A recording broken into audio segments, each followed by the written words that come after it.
5वें अध्याय में सूत जी कहते हैं कि शौनक जी, पिता के वन चले जाने पर एक दिन धुंधकारी ने अपनी माता को बहुत पीटा और कहा कि बता धन कहाँ रखा है, नहीं तो अभी तेरी जलती हुई लकड़ी से खबर लूंगा। उसकी इस धमकी से डरकर और पुत्र के उपद्रवों से दुखी होकर वह रात्रि के समय कुएं में जा गिरी और इसी से उसकी मृत्यु हो गई। योगनिष्ठ गोकर्ण जी तीर्थ यात्रा के लिए निकल गए। उन्हें इन घटनाओं से कोई सुख या दुख नहीं होता था, क्योंकि उनका ना कोई मित्र था ना ही शत्रु। धुंधकारी 5 वेश्याओं के साथ घर में रहने लगा। उनके लिए भोग सामग्री जुटाने की चिंता ने उसकी बुद्धि को पूरी तरह नष्ट कर दिया और वह नाना प्रकार के अत्यंत क्रूर कर्म करने लगा। एक दिन उन कुलटाओं ने उससे बहुत से गहने मांगे। वह तो काम से अंधा हो रहा था, मौत की उसे कभी याद नहीं आती थी। बस उन्हें जुटाने के लिए घर से निकल पड़ा। वह जहां तहां से बहुत सारा धन चुराकर घर लौटा और उन्हें कुछ सुंदर वस्त्र और आभूषण लाकर दिए। चोरी का माल देखकर रात्रि के समय स्त्रियों ने विचार किया कि यह नित्य ही चोरी करता है, इसलिए इसे किसी दिन अवश्य राजा पकड़ लेगा। राजा ये सारा धन छीनकर इसे निश्चय ही प्राणदंड दे देगा।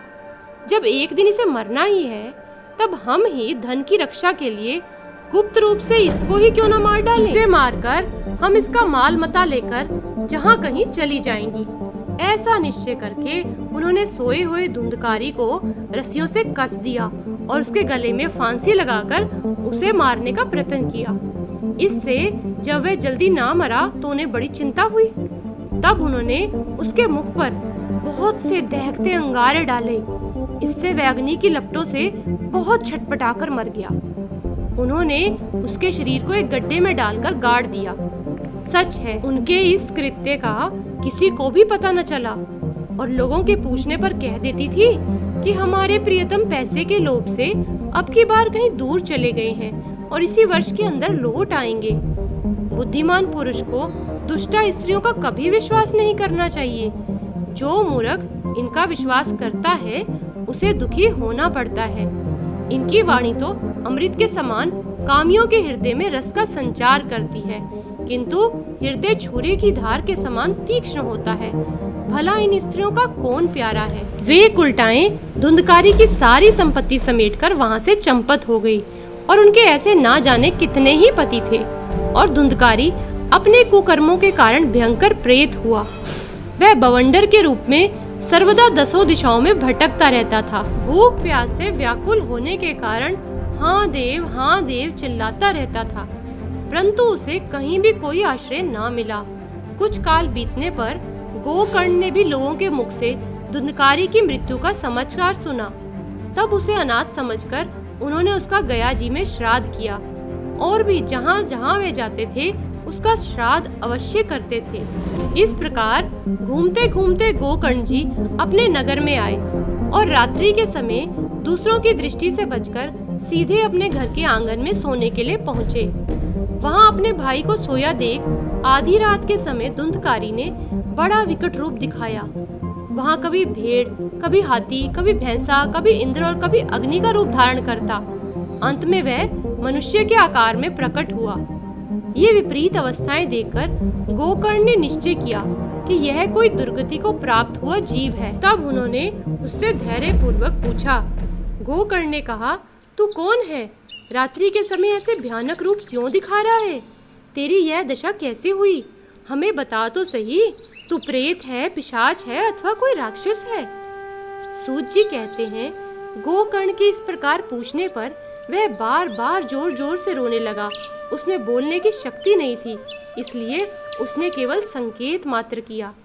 तब गोकर्ण ने अंजलि में जल लेकर उसे अभिमंत्रित करके उस पर छिड़का। इससे उसके पापों का कुछ शमन हुआ और वह इस प्रकार कहने लगा। प्रेत बोला, मैं तुम्हारा भाई हूँ, मेरा नाम है धुंधकारी। मैंने अपने ही दोष से अपना ब्राह्मण तत्व नष्ट कर दिया। मेरे कुकर्मों की गिनती नहीं की जा सकती। मैं तो महान अज्ञान में चक्कर काट रहा था। इसी से मैंने लोगों की बड़ी हिंसा की और अंत में उल्टा स्त्रियों ने मुझे तड़पा तड़पा कर मार डाला। इसी से अब प्रेत योनि में पड़कर यह दुर्दशा भोग रहा हूँ। वह देववश कर्मफल का उदय होने से मैं केवल वायु भक्षण करके जी रहा हूँ। भाई, तुम दया के समुंदर हो, अब किसी प्रकार जल्दी ही मुझे इस योनि से छुड़ाओ। गोकर्ण ने धुंधकारी की सारी बातें सुनी और तब उससे बोले, भाई, मुझे इस बात का बड़ा आश्चर्य है। मैंने तुम्हारे लिए विधि पूर्वक गया जी में पिंडदान किया, फिर भी तुम प्रेत योनि से मुक्त कैसे नहीं हुए? यदि गया श्राद्ध से भी तुम्हारी मुक्ति नहीं हुई, तब इसका और कोई उपाय ही नहीं है। अच्छा, तुम सब बात खोल कर कहो, मुझे अब क्या करना चाहिए? प्रेत ने कहा, मेरी मुक्ति सैकड़ों गया श्राद्ध करने से भी नहीं हो सकती। अब तो तुम इसका कोई और उपाय सोचो। प्रेत की यह बात सुनकर गोकर्ण को बड़ा आश्चर्य हुआ। वह कहने लगे, यदि सैकड़ों गया श्राद्ध से भी तुम्हारी मुक्ति नहीं हो सकती, तब तो तुम्हारी मुक्ति असंभव ही है। अच्छा, अभी तो तुम निर्भय होकर अपने स्थान पर रहो। मैं विचार करके तुम्हारी मुक्ति के लिए कोई दूसरा उपाय करूंगा। गोकर्ण की आज्ञा पाकर धुंधकारी वहां से अपने स्थान पर चला आया। इधर गोकर्ण ने रात भर विचार किया, तब भी उन्हें कोई उपाय नहीं सूझा। प्रातःकाल उनको आया देख लोग प्रेम से उनसे मिलने आए। तब गोकर्ण ने रात में जो कुछ जिस प्रकार हुआ था वह सब उन्हें सुना दिया। उनमें जो लोग विद्वान, योगनिष्ठ, ज्ञानी और वेदज्ञ थे, उन्होंने भी अनेकों शास्त्रों को उलट पलट कर देखा, तो भी उसकी मुक्ति का कोई उपाय नहीं मिला। तब उसने यही निश्चय किया कि इस विषय में सूर्य नारायण जो आज्ञा करें वही करना चाहिए। अतः गोकर्ण ने अपने तपोबल से सूर्य की गति को रोक दिया। उन्होंने स्तुति की कि हे भगवान, आप सारे संसार के साक्षी हैं। मैं आपको नमस्कार करता हूँ। आप मुझे कृपा करके धुंधकारी की मुक्ति का साधन बताइए। गोकर्ण की यह प्रार्थना सुनकर सूर्यदेव ने दूर से ही स्पष्ट शब्दों में कहा, श्रीमद् भागवत, इसी से मुक्ति हो सकती है, इसलिए तुम्हें उसका सप्ताह पारायण करो। सूर्य का यह धर्ममय वचन वहाँ सभी ने सुना।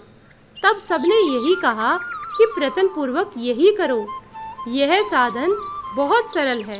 अतः गोकर्ण जी भी निश्चय करके कथा सुनाने के लिए तैयार हो गए। देश और गांव से अनेकों लोग कथा सुनने के लिए आए।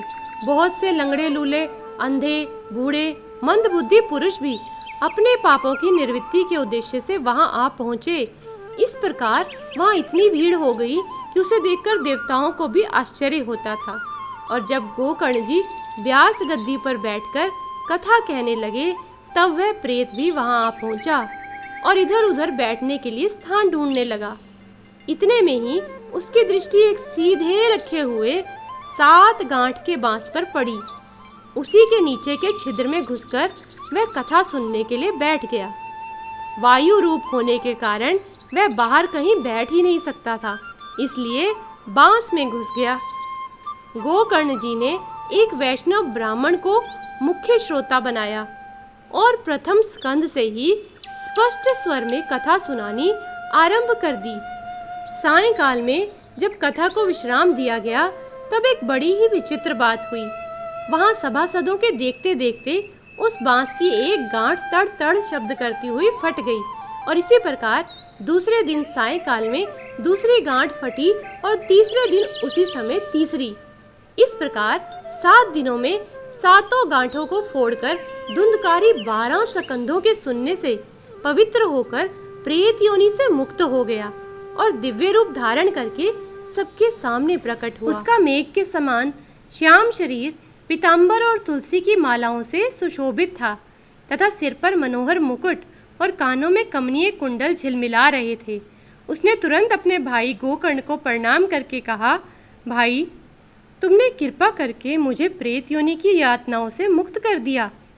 धन्य भागवती वार्ता प्रेत पीड़ा विनाशिनी। यह प्रेत पीड़ा का नाश करने वाली श्रीमद् भागवत की कथा धन्य है तथा श्री कृष्णचंद्र के धाम की प्राप्ति कराने वाला इसका सप्ताह पारायण भी धन्य है। जब सप्ताह श्रवण का योग लगता है, तब सब पाप थर्रा उठते हैं कि अब यह भागवत की कथा जल्दी ही हमारा अंत कर देगी। जिस प्रकार आग गीली सूखी छोटी बड़ी सब तरह की लकड़ियों को जला डालती है, उसी प्रकार यह सप्ताह श्रवण मन, वचन और कर्म द्वारा किए हुए नए पुराने छोटे बड़े सभी प्रकार के पापों को भस्म कर देता है। विद्वानों ने देवताओं की सभा में कहा है कि जो लोग इस भारतवर्ष में श्रीमद् भागवत की कथा नहीं सुनते, उनका जन्म वृथा ही है। भला मोह पूर्वक लालन पालन करके यदि इस अनित्य शरीर को हिष्ट पुष्ट और बलवान भी बना लिया, तो भी श्रीमद् भागवत की कथा सुनने बिना इससे क्या लाभ। अस्थियां ही शरीर के आधार स्तंभ है। नस नाड़ी रूप रस्सियों से यह बंधा हुआ है। ऊपर से इस पर मांस और रक्त थोपकर इसे चर्म से मढ़ दिया गया है। इसके प्रत्येक अंग में दुर्गंध आती है, क्योंकि है तो ये मलमूत्र का भांड ही। वृद्धावस्था और शोक के कारण है तो ये रोगों का घर ही। यह निरंतर किसी न किसी कामना से पीड़ित रहता ही है। इसकी कभी तृप्ति नहीं होती। इसे धारण किए रहना भी एक भार ही है। इसके रोम रोम में दोष भरे हुए हैं और नष्ट होने में इसे एक क्षण भी नहीं लगता।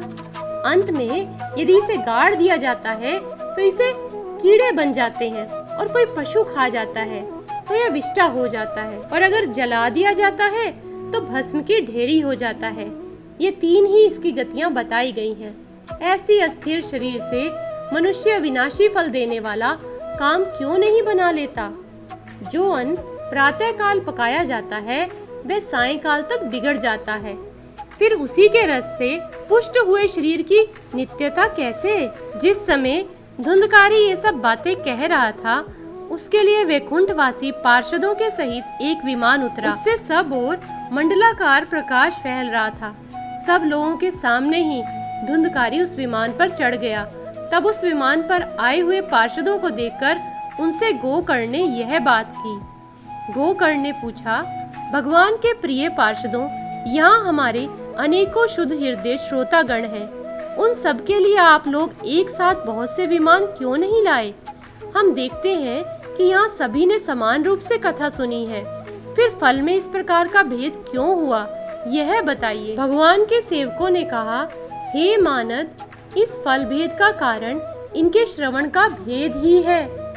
यह ठीक है कि श्रवण तो सबने समान रूप से ही किया है, किंतु इसके जैसा मनन नहीं किया। इसी से एक साथ भजन करने पर भी उसके फलों में भेद रहा। इस प्रेत ने 7 दिनों तक निराहार रहकर श्रवण किया था। जो ज्ञान दृढ़ नहीं होता वह व्यर्थ हो जाता है।